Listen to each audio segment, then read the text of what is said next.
Tell the truth. Tell the truth. Tell the truth. Welcome everybody to Tell the Truth with colleague Bruce. Nice to meet everybody. Thank you all for coming out today. Today on Tell the Truth, we'll be discussing Chaucer's The Wife of Bath tale and exploring its themes of love, power, and feminism. Today, our guests include the wife of Bath, the knight, the queen, the old woman, and of course, a special guest. Ooh. Welcome everyone, and get ready, because today we are going to make these characters tell the truth. Tell the truth. Okay, thank you. Calm down, ladies and gentlemen. So, I think we should start. What do you all think? Okay. Let's talk to the wife of Bath. So, wife of Bath, first of all, how are you? I'm good. Okay. How are you? Thank you. I'm good. I'm good as well. I'm good. How was the ride to New Jersey? Welcome to New Jersey. How was the ride to New Jersey from Canterbury? The road was a bit bumpy. Well, that's a thing here in Jersey, But actually, talk about New Jersey. Taylor Ham report. You don't get it. Never mind. Let's get right into it. You're often seen as a feminist icon. What do you think is the most important message that your character conveys about women's rights and empowerment, and how does this message still resonate today? Well, my dear, I believe that women have the right to pursue their own desires and ambitions, whether that means pursuing a career, having multiple sexual partners, or simply asserting their independence. I think my story shows that women can be just as powerful and intelligent as men, and that we should never be afraid to speak our minds and demand what we deserve. Okay, interesting. Now, would you call yourself a feminist? Well, of course. Oh. And, first of all, I appreciate your passion. And some might argue that your character also shows some negative stereotypes about women, such as being overly sexual and manipulative, especially as someone of your status. Is this an example that you want to lead by? How do you respond to that criticism? Well, I suppose that's one way to interpret my character, but I would argue that I'm simply trying to challenge the anti-feminist norms that have historically oppressed women. If that means being seen as overly sexual or manipulative, then so be it. Okay, I'm gonna ask you one more time. Would you really call yourself a feminist? Indeed. Oh. And this tale, would you consider this tale as a story that caters to feminine? Indeed. Okay. Well, thank you, wife of Bath. Enjoy your trip back home to Canterbury, and avoid the bumps on the way, please. Thank you again. All right, everybody. We've heard from the wife of Bath. Leave in the comments. What do you think about it? Because I'm not sure what I'm feeling yet. So, now we have somebody that, let's just say, gave us a hard time during this reading. Let's now introduce the knight.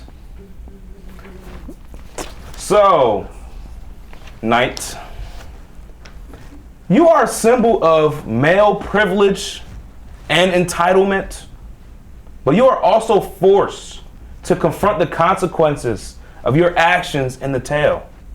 What did your journey mean to you? And do you feel that it was a fair consequence for the terrible crime that you committed? Yeah, I think my story shows that men who have given a lot of power and privilege can still be held accountable for their actions. I'll let you finish.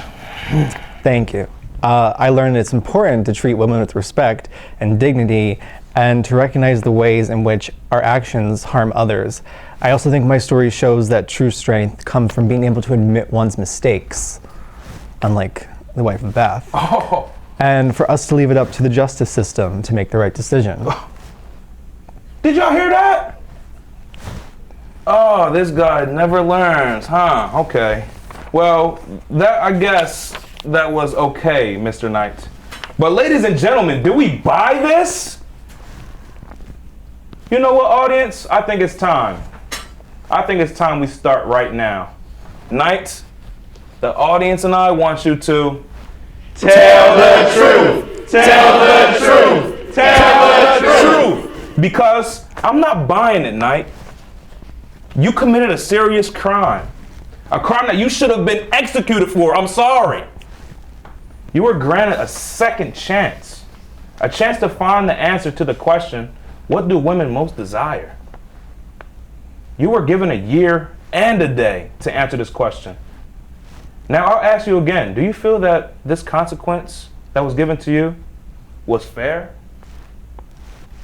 Audience, tell this man to tell the truth. Tell the truth. Knight. Tell the truth. Tell the truth. Okay, you know what? The punishment wasn't fair. I did something terrible to a woman and I was still given the benefit of the doubt. I was granted an entire year to find the answer to the Queen's question, and if I wouldn't have found the answer, I would have ran away anyway. But thanks to my old lady, come here, baby.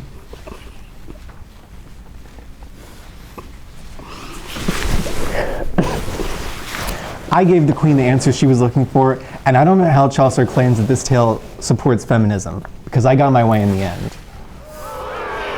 Well, I can't believe you. Well, I think this will be a good time to hear from our special guests. Ladies and gentlemen, I bet you didn't see this coming, huh? Any words?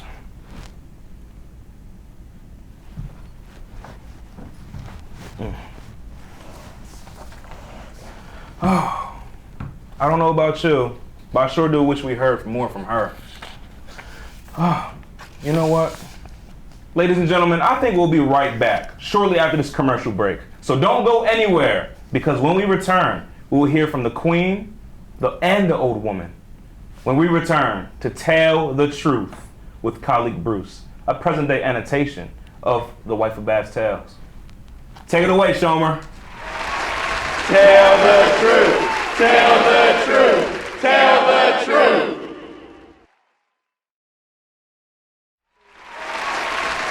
And welcome back to Tell the Truth with your host here, colleague Bruce.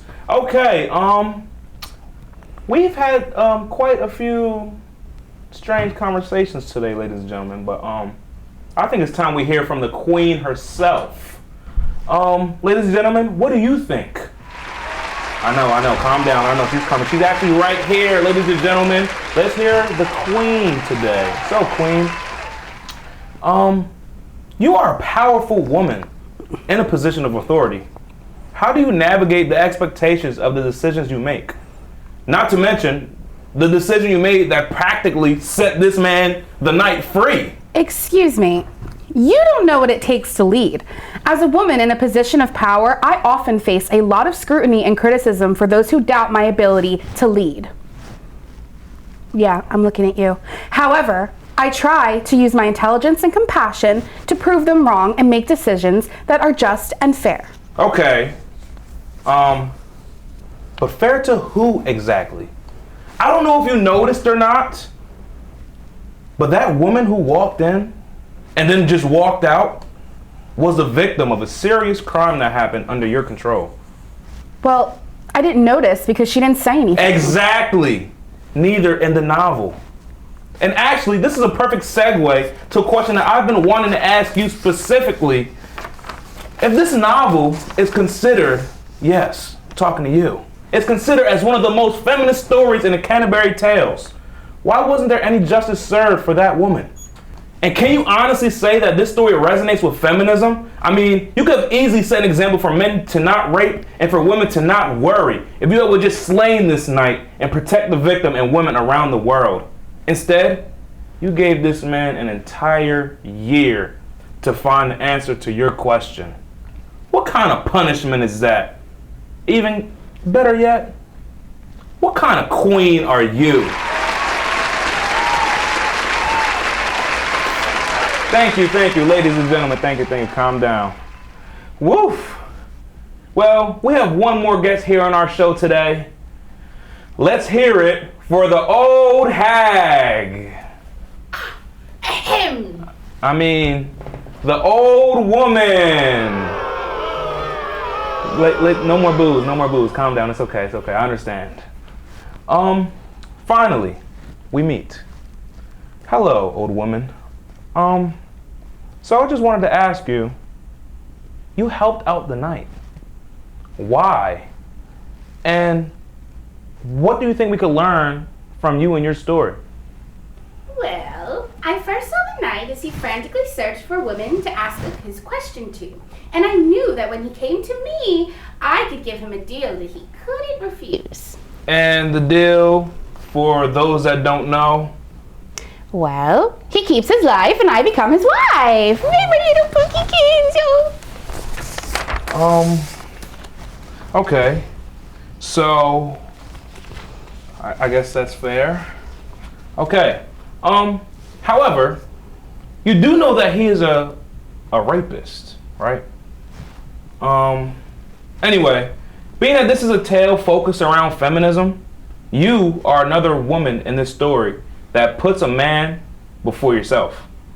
Do you consider yourself as a feminist character in this tale? Yes. Being with me was his punishment for his actions. So if being with an old, nasty looking woman, no offense, you like what you like, is his punishment, what made you change into a young and beautiful woman? Well, I believe that true beauty comes from within, and that we should all strive to be kind and wise. I know that I helped women all over by being the punishment for the knight. I think my story shows that it's important to look beyond appearances and see people for who they truly are, no matter what our age or gender may be. Audience, I think it's time again. Let's hear it. Tell the truth. Tell the truth. Tell the truth. The knight that you married is a criminal. And even if he wasn't a criminal, he is a man.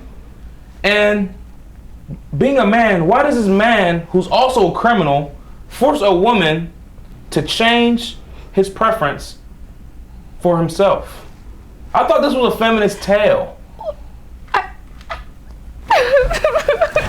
Baby. Oh, well, ladies and gentlemen, I want to thank you all for coming here today. Today we question each character from the Wife of Bath's tale and force them to tell the truth.